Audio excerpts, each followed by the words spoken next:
So you want baseball? I'll give you baseball. Since it's Halloween, what better thing to do than go over something a little spooky? Going over the options and looking at some of these very scary ideas, I landed on one thing that is truthfully frightening. We're talking about the 2025 Colorado Rockies.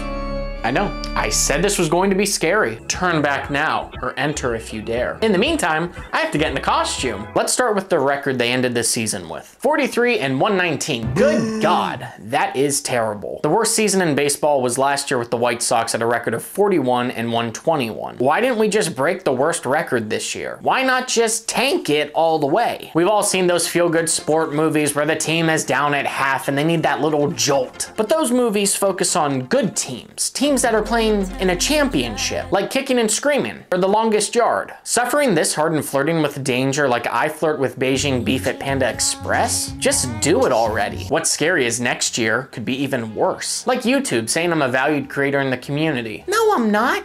Shut up. You're only making it worse. He did the Monster Mash. The Rockies were a competitive team in 2017 and 2018. The Diamondbacks and Brewers ended Rocktober early for me those 2 years. And the years that followed showed a slow collapse for what was once a competitive team. But the ticking time bomb exploded when Nolan Arenado was traded from the Rockies to the Cardinals in February 2021. Dick Monfort, one of the guys who owns the Rockies, had the bright idea to get rid of him to save money and getting pitching and minor league prospects in return. Arenado went to the Cardinals in hopes of playing on a competitive team to play in the World Series. And I just have to ask, how has that worked out so far? A big stinker. The Rockies paid $50 million of Arenado's remaining salary, so the Cardinals didn't even pick up the entire tab. The Rockies really pushed to get rid of him, the best player on the team. They paid for someone else to take him. Go Rockies! Let's play a game. Name the 5 players that the Rockies got in the Arenado trade. That's right, you probably can only get one. Most of you probably got none. And only one of them is still on the team at the time of this recording. Was the trade worth it for both teams? No. The Cardinals lost all 3 playoff games when Arenado showed up. And the Rockies, well, the record speaks for itself. Anger is a powerful emotion. And for anyone that lives in Colorado and regularly attends Rocky games, you might know where I'm going with this. Imagine driving on a highway with God's creation as the backdrop and seeing Coors Field slowly approach, maybe add some snow. You stand in awe and amazement at one of the most beautiful ballparks you're ever going to go to. The kids are bitching in the backseat saying they want nachos or some shit. You sit down with your family for a great Saturday night at the ballpark, and then you see your team lose.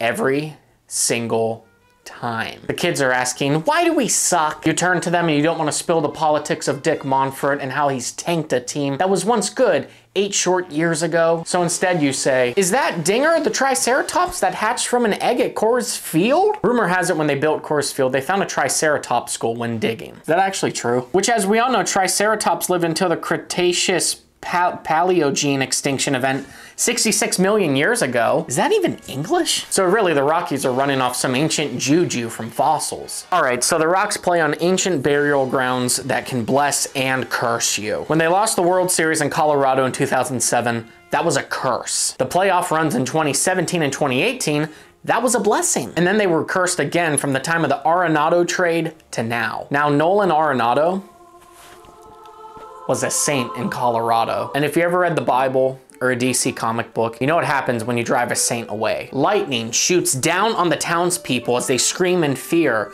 Ah! A donkey with a man on top in the form of Chris Bryant appears. The townspeople cheer. Yeah! Just as the prophecy foretold. We didn't need that Nelson Arigato guy anyway. Little bitch. And then Juju takes form. Injury after injury. And then lumbar degenerative disc disease. Damn. Charlie Blackmon retires, John Gray traded, Trevor Story traded, Kyle Freeland crying at a press conference, Ramon Marquez and Antonio Senzatella slowly declining, Bud Black sent to walk on thin ice like in The Dark Knight. We offered you a job at Spirit Halloween on Blake Street. You chose this path for yourself. But the biggest dagger to my heart, Rymack. He ended the year jumping into a dugout on behalf of the Yankees, and he was never heard from since. Life is hard sometimes. What's that? Ethan Holiday? Brother of Jackson Holiday? Son of Matt Holiday? That's great. But is Dick Monfort really going to build around him? The Rocky Mountain way is to buy older players, like Peyton Manning. that shit worked out. Rebuilds happen to teams all the time in baseball. It used to be cool to retain most if not all of your roster after you won a World Series, but we are not in those times anymore. The Orioles were a unique outlier to tank, quickly rebuild, and then tank again. Most teams are able to pull this off in some kind of fashion, but a few teams stick out in my mind that aren't exactly good at it. Hate to be that guy dressed like a Grimace shake right now, but I don't think the Rockies can pull it off. The Monfort brothers are not wowing me, and I have mentioned other owners in my independent league video. But we're starting to see more owners intentionally tank, bring in a good player, waste some of their best years, and then trade them away. Meanwhile, charging higher prices every year. If we go off history, the Rockies will make another playoff run. It took 10 years since losing the World Series in 2007, and the National League West is only getting better by the day. If I know anything about Dinger and his juju, he will strike good fortune on my beloved Mile High team soon. I hope. New videos last Friday of the month. Oh, editor, please put my top performing baseball video from this year next to me. Thank you.